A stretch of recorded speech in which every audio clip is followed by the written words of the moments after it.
So we're going to talk a little bit about the 3-3 stack. Here's a base alignment versus a 2x2. You'll see in the video later on, we talk about some of the run fits. I just wanted to briefly talk about how we align. Okay, so 2x2, we have two receivers here, two receivers here, okay, on each side of the ball. The fullback is in a pistol set. It doesn't matter. He could be here or he could be behind. We'd still be in the same alignment. All right, so we're calling our strength to the left. Okay, and so this is our tackle. It doesn't really matter. With these two and our defense are interchangeable. Okay, so we what we do, if we have two different kids or whatever, we can assign strength and a weak side of the defense. I'm sorry, of the offense. All right, so typically the tackle and the star are going to go together to the strong side. Same with the fox. Okay, the mic's always going to be stacked over the nose. Our end could be maybe a smaller kid compared to the tackle, and our will would be stacked over him. Okay, these guys work together in what they do and the gaps that they're responsible for. Those six are responsible for the box. Okay, and they're responsible for run game for the most part, inside run game. Okay, against a 2x2 set, this is our fox. All right, he's aligned over number two. We like to align him head up, and this is our bear, which we like to align him head up as well. Our bear is to the weak side, and our fox is to the strength. All right, so free safety's here, and corners are there. It would be a typical cover three. Sometimes we do like to loosen these guys up, and we'll just call stack loose. Okay, depending on the down and distance, the situation, if we think it's more of a perimeter run coming or possibly a pass, we will loosen those guys up just to kind of help on that end. So this is a base alignment. Watch the video to follow and talk a little bit, a lot more in depth about it as well. Hey, what's up, football world? It's Coach Mars here. We're going to talk today about the 3-3 stack defense. Okay, and the 3-3 stack defense can be used at all different levels. Some of it's dependent on the type of offense that you're going to see. Here, I've just drawn up the front five offensive linemen. Okay, and we're going to start from the basics here just so you can get a quick understanding of what's going on. Okay, we'll put our quarterback here. All right, and another running back. He could be set to the side on either side of the quarterback, or he may be set behind. Okay, we'll just put him here, and we're going to call him the fullback. Okay, so we've got four more guys that we need to fill in here offensively. All right, to make it simple and to explain the base defense, we'll use what's called a 2x2 formation, meaning we're putting a receiver here and then another receiver here, two on this side and two more to that side. Okay, notice every offensive set must have at least 7 guys on the line of scrimmage. So counting here, we've got 5, 6, and 7.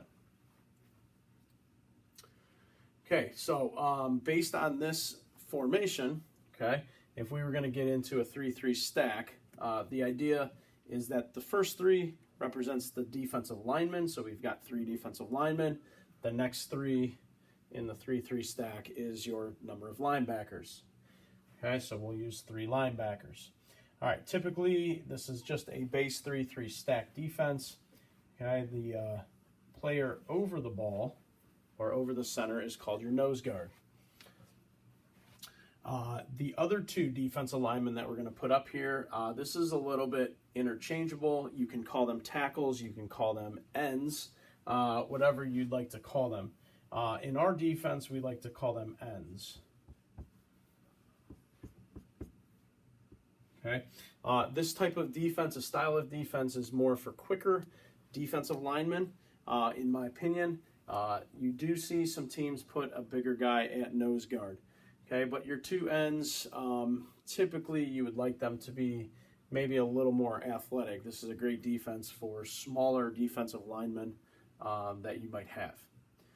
Okay, so that is the 3 D linemen that we're talking about, and then we need to add our 3 linebackers into the mix. The first one we'll start with is the Mike. Okay, the Mike is typically the middle linebacker. Okay, and in this defense, he's set over the nose guard.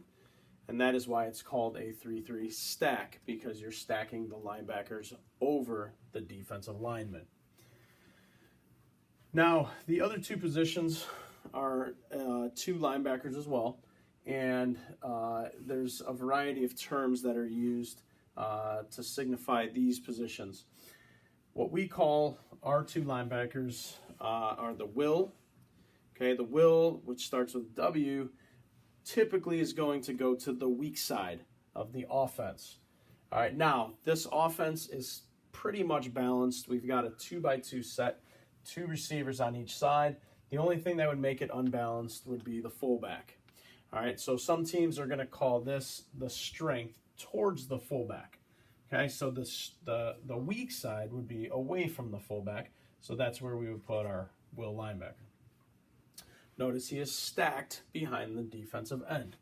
The other player is here, sometimes called, we call him a star. Some teams might call him a Sam, some call him a stud. There's a lot of different terminology here. But we call him a star, and we typically use the symbol of a money sign to designate him. The other 5 positions are going to be taken up by defensive backs or outside linebackers. Okay, there's some variety here that you can add in. The 2 positions that are pretty typical, though, would be your cornerbacks. So there's a corner, and then there's a corner. Okay, and so that leaves us with 8. We've got 3 more guys. Okay, against a base 2-by-2 set like this. All right. Depending on what a team is doing, we can get into that at some other point. But a base set would be, we have left over free safety. Okay, so typically your free safety is here. I'm going to put us into a cover 3 defense here. So you have your corner who has deep third, that corner has deep third, and your free safety has deep third. We've got 2 more players to add on here. Okay, we said the strength of our offense is here. So we call it that guy is called the Fox for us. Okay, we use an X to put him there, and he's about at the same depth as those other 3 linebackers. This other player covering up number 2 receiver is what we call our bear. He's typically going to line up to the weak side of the defense, to the offense, I'm sorry. Okay, and so this is your basic setup for a 3-3 stack. Okay. You've got 3 D linemen, you've got 3 linebackers stacked behind them, okay, and they're all going to have different jobs. These 2 players are your outside linebackers, your Fox and your Bear. They're going to be kind of athletic players that are going to be able to run, tackle, and then also get into coverage at times. Okay, your corners are more pass-oriented, pass stoppers, okay, as well as your free safety. Okay, so another thing I wanted to discuss is what we call the box. Okay, so the box is going to be, you'll hear that terminology quite a bit when you hear people talking about football. Your box is going to be between the tackles. Okay, so in this particular defense, we're setting 6 guys in the box. These 2 players are considered outside the box, as well as the corners and the free safety. So this would be 6 men in the box. All right, we typically make it so that these 6 players are stopping the run primarily, and then the other 5 players are stopping the pass. Okay, everybody does have run responsibility, but initially these 6 guys, the nose, the 2 ends, the star, the Mike, and the will, are responsible for stopping the run. Go ahead. All right, so the next step to this is talking about what gaps each player is responsible for. Very important in a 3-3 stack is to make sure that you are gap responsible. Okay, so we talk to our kids a lot about having gap integrity. All right, making sure that all 11 guys are responsible for their particular gap. In a base 3-3 stack, when we run this, we are going to make sure that we take care of each gap. So starting with, let's start with the ends. Okay, the ends are going to be responsible for the B gap. Okay, so we like to make sure that we pinch.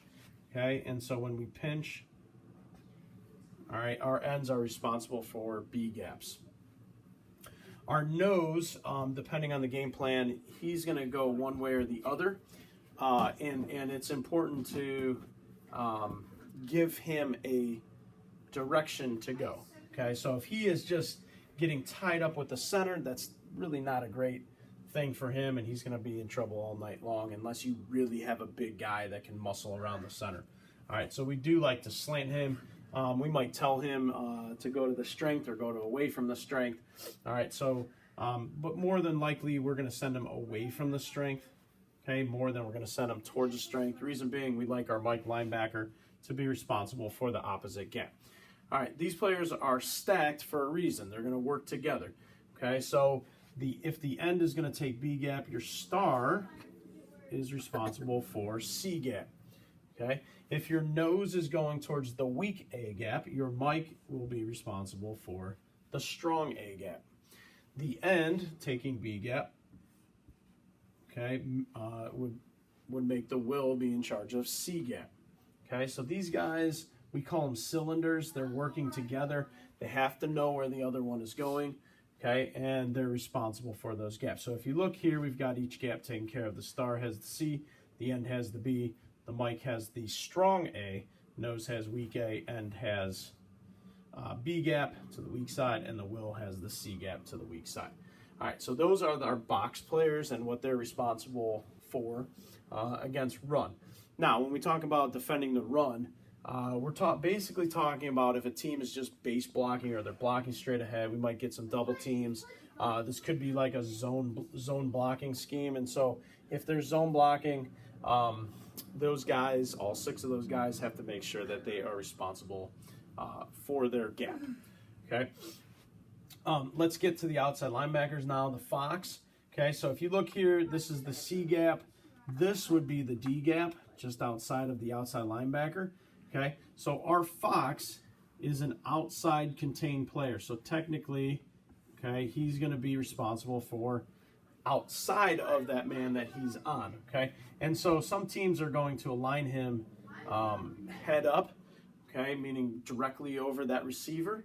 Or some teams are going to align him on an outside shade. We typically like to line him head up, okay? And so aligning him head up just so he doesn't get pinned outside, okay?